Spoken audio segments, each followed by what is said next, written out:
crack on.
Hello everyone and welcome back to another video. So Billy's gone today and it seems he's taken the good weather with him because it's really windy, we're due a storm, but the show must go on even without Billy. So today we've got Clive in the ground floor apartment and we've got Simon and Yanis, they're cracking on as usual, and of course we've got Alex behind camera. So we've got a very special week planned for you with lots of things going on. So I do hope you'll stick with us, find out what's going on. Let's crack on. Good morning everybody. Right, you join us again today at the Convent. Yesterday what we was going to do was we was going to try and repair this slab that, if you remember, was all broken out. And we did try to do that, but it just didn't look right, especially in the entrance hall as well, where everyone's going to see it. So what me and Yanis have been doing this morning is we're cutting this piece of granite, which is a continuation of this. It was all broken off. So what we're attempting to do is to lower this section that you can see here, so that we can put a nice piece in there, because it just didn't look right. Me and Billy both agreed, you know, it needed doing. It's a lot of hard work because this is solid granite, as you can see. So what we're having to do is to run the disc cutter through it to relieve it, if you like, and then use the jackhammer, which you see in Yanis's hand there, to you know, try and chip it all out bit by bit. And it's really tough going. I can imagine how them Egyptians felt when they built the pyramids, and they didn't have power tools. So that's our plan for today. We believe shortly there's a storm coming as well. We just looked on the phone. So we might have to leave this soon, because obviously it's in the doorway. We're going to need to shut the doors. 45-mile-an-hour winds are predicted, so with rain, it's not going to be a time to be doing this in the doorway. So we'll get as far as we can before the rain comes. It's just starting to rain now. And then we'll have to leave this. Obviously we're not going to do it with the door shut, because the dust it creates is, you know, we wouldn't even be able to see in there, never mind cover the whole convent in dust. So we'll probably start doing some stub work on the walls, because it's, you know, it's something we can be getting on with internally. Okay, well, we finished the tiling. You've all seen the tiling. We had to finish it off before we can start grouting. Use your nice little grouting tool there to get the grout in the joint as far as you can, and then you simply give that 5-10 minutes, depending how hot it is and how wet the grout is. And then you just sponge it off. With these tiles, it's going to take a lot of sponging. The sponge leaves like a residue on the tile. You can see it a bit up there. So you just have to keep going with it, keep cleaning the water, keep cleaning your sponge, and then just keep wiping it down. If it's a floor, mop's really good. Yeah, so that's sort of it. I'm going to let this dry off now, because I've literally just grouted it. We're going to go to Bricko Marsh before it's lunchtime, buy a couple of valves for some toilets. We've got a valve off in there. Then after lunch, I'll probably come back in here, grout the floor again, because once I've grouted the floor, that's it. You can't come in here until tomorrow. So yeah, we're at the final stages now, finally, of this one. So yeah, coming together and not looking too bad. Again, shower can go on. Probably not today because it's just been grouted, but tomorrow or, you know, when we're back, all the final fitments can go in, new baking unit and everything else, and then yeah, be a complete working bathroom again. Bonjour, je vous appelle pour fixer un rendez-vous pour une heure de livraison. Oui, alors, ça livrait sur quelle ville? C'est à livrer sur Montenay, 53 500. CRL Bamini, c'est bien ça? Oui, c'est bien ça. Je vais regarder quand est-ce qu'on va pouvoir vous livrer. Ah bah c'est parfait. Donc voilà. Pas de souci. Et ben dans ce cas, c'est noté pour vendredi avec un coup de téléphone 30 minutes avant la livraison. Très bien, merci beaucoup. Bonne journée à vous. Je vous en prie. Au revoir. À vous aussi, au revoir. Just sorted out delivery for the shower tray, I believe it is. So that'll be coming Friday for the ground floor apartment that Clive, the plumber's, working in. That's another job done. Okay, so we found a stone amongst a pile of stones that we've got here. The trouble is it's quite a long stone. It's got to be 430 centimetres and most of the stones are quite short. So I'm going to have to cut it down. Not only in length, but in the thickness as well. Because if we were trying to dig out that granite stone we're digging out, we'd be there till, you know, next week trying to get it out that deep. So I'm going to have to cut it this way as well as this way. So that's what we're going to attempt to do now. So I'm going to put some earmuffs on. And we'll see if we can start this machine up.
Right, we're back again.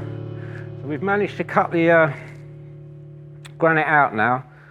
I've test tried it in the hole to make sure that it's low enough so we can allow for a bed of mortar to go underneath so we can set it in. So that's where we're up to, and it's taken, well, it's the afternoon now. It's taken ages to do. But as you can see, I mean, like I said before, this and this and this is all one part stone, so we're literally cutting a chunk of a great big stone out, which is tremendously hard being granite.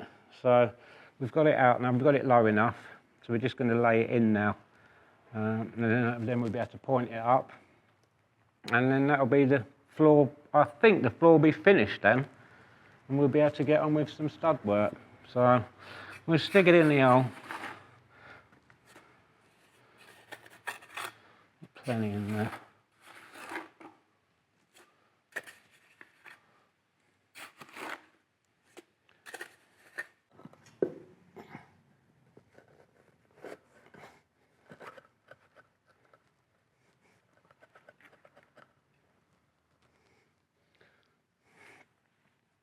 It's good, Janice. Okay, so we'll just point it up with some.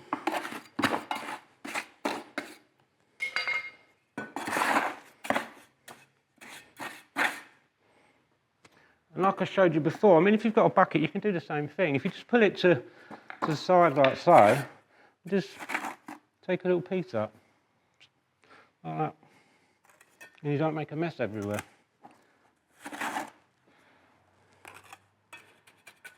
What I'm doing as well is when I put it down the crack, if you like, I'm tamping it down. So what it'll do, it'll find its way down and underneath the brick where there's none. Rather than just stick it along the top and there's a big void there, you pop it in, like the piece I just put in there, and tap it down.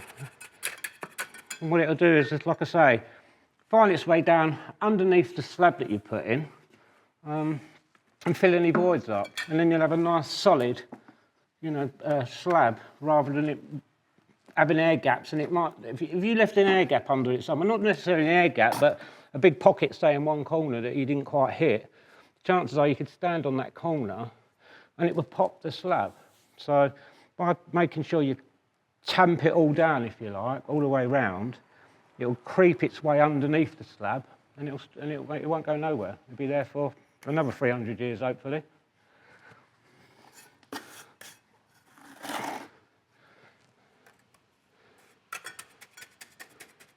Okay, so finished up the grouting this morning, been to Bricko, got myself some new valves, a selection of valves, because we wanted the 3/8 because it's only 12mm copper pipe. So in France you buy a valve and then you have to buy the fittings either side to make it up. So I bought all of the 3/8 valves I could get, plus that one because I was one short.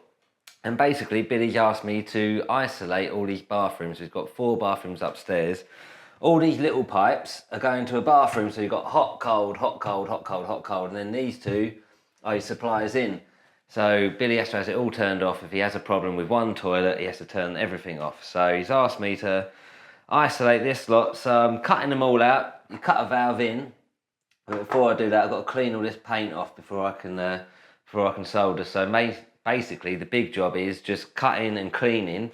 And then once I can get these in, it won't take me 2 seconds to solder it. So, yeah, that's my job for this afternoon. And then maybe go and find another leaky sink underneath in the kitchen. I just wanted to follow up on yesterday's tragic topic about the woman that sadly passed away 13 years ago here at the convent. And I wanted to get the news article up and do a little bit more research and see if we can find something new, because it's very interesting to find out as much as we can.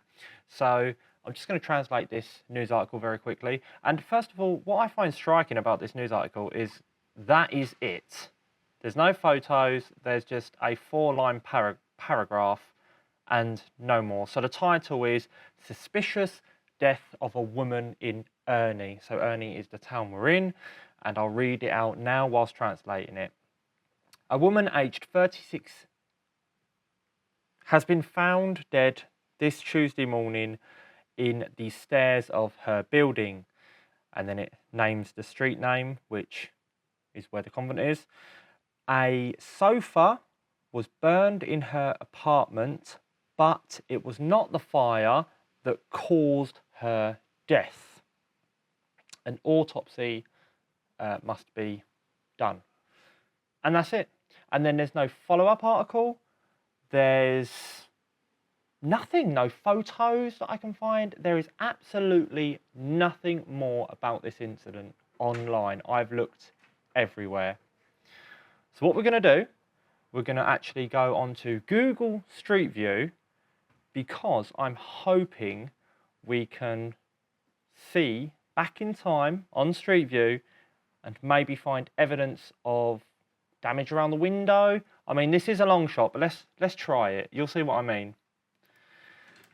So here we are, Google Street View, and this is just outside the convent. You can see here, this is the convent behind this row of trees. We've got our wonderful, oh, sorry about that. We've got our wonderful bakery there all the way in the distance. Yeah, this is a convent, and this is taken in October 2022. But if we click here on see more dates, have we got anything around the time we need? September 2009, that's too early because the incident took place in January of 2010. So that was a few months before. But let's click on it just out of curiosity. Oh, wow. Look at how small these trees are. Wow, that does make a change. And look, we can see inside, through the convent gates, it was nice and tidy back in 2009. Now, in 2009, the nuns still owned the convent. They didn't sell it until, I believe it was around the end of 2010. So it was well kept. Very well kept indeed. Look at that.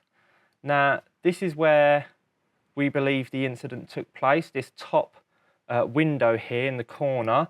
And there is a date for May 2011, which is, it's a good year and a half after the incident.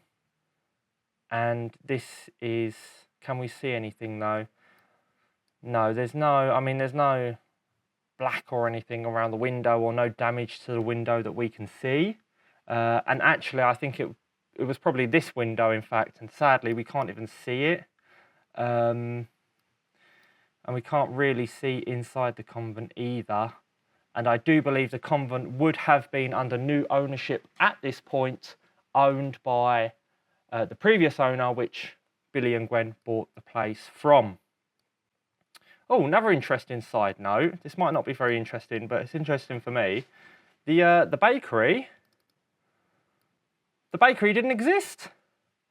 Look at that. And this is the present day. Much better, much more like it actually. Well, there you go. It's quite an interesting fact. Quite an interesting find there. But sadly, we have no more indications or, yeah, nothing, no more information about that incident. It's proving to be very difficult. But I do have one last idea, and that would be to ask around the locals, like the neighbours, about the incident. Obviously, it's a very delicate topic. But I do know some of the neighbours, so when I see them next, I will, if I get an opportunity, ask about what happened here 13 years ago. And one more thing, while Billy's away, we are going to try and find out more information about the convent and its past. Maybe even go to the local archives, ask around the town, and just find out some general knowledge, things that we don't know. Good idea. Right, so we've finished the floor now. That's all done and complete, so my back's having a rest now. So we're going to start on the studding the wall out. But before we can do that, we need to remove these pipes, obviously because they're going to be in the way. I know you see us cutting the bottom section off, but now we need to take this section out so I can get the studs up there. So, because Billy's not here, I've asked Ryan if he'd show me what is above here, or what room is above here, I should say, because I'll spend an hour probably searching just to find out which room's above it. There's so many rooms here. But I believe Ryan knows which one it is, do you? Of course not. We'll find out together. So let's find out what's above it. Let's go.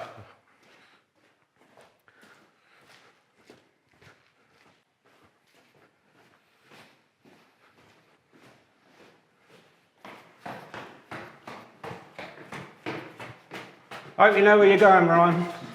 Well, seeing as the pipes are above, going up the stairs is a good idea. Yeah.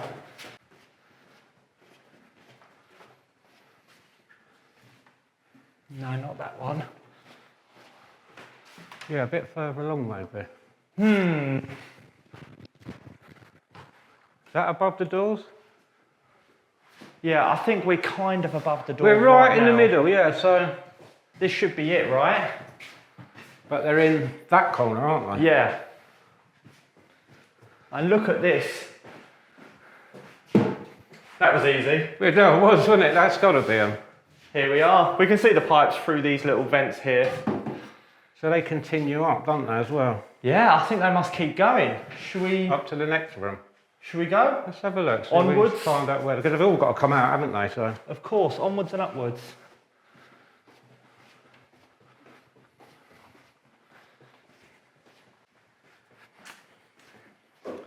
This is a lovely staircase. It is, isn't it? 18th century this is. Bit dusty. It's so wide as well. Solid. Right, I'm gonna guess it's this one.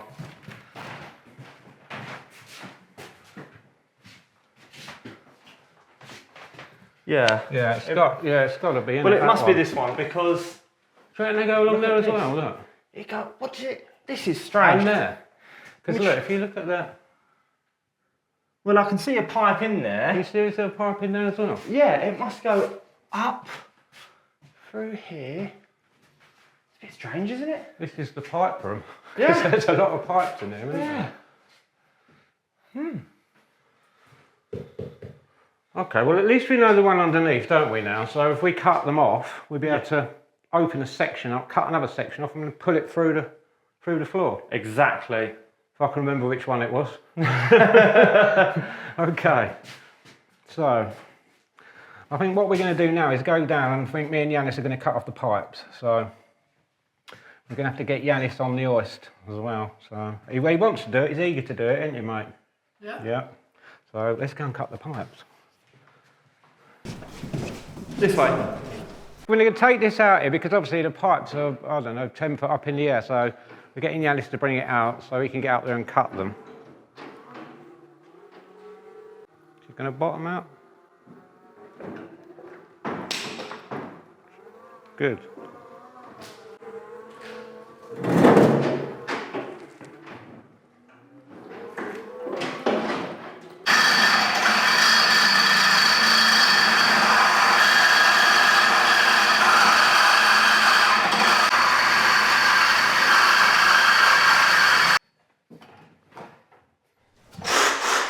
Good. Good. Good. Can you get to the other one, maybe?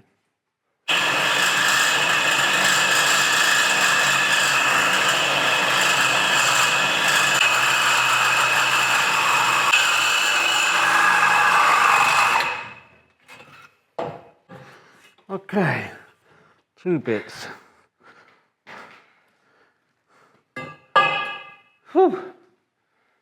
So, that's 2 pieces down. We do it in sections. It's heavy, this pipe. Rather than do it in one big section and then me drop it on somebody or something. So, next stage will be to go a bit higher and then do the next bit. Unfortunately, our lift's run out of batteries. We've got that high and it gave up. So, it was lucky we got it that high. If you notice down there, we've had to plug it in so that Yanis can come back down. So what we'll do is we'll do that first thing in the morning, so because it's getting late now. So we shall see you all tomorrow morning with the next section of pipe cutting. So bye for now. See you tomorrow.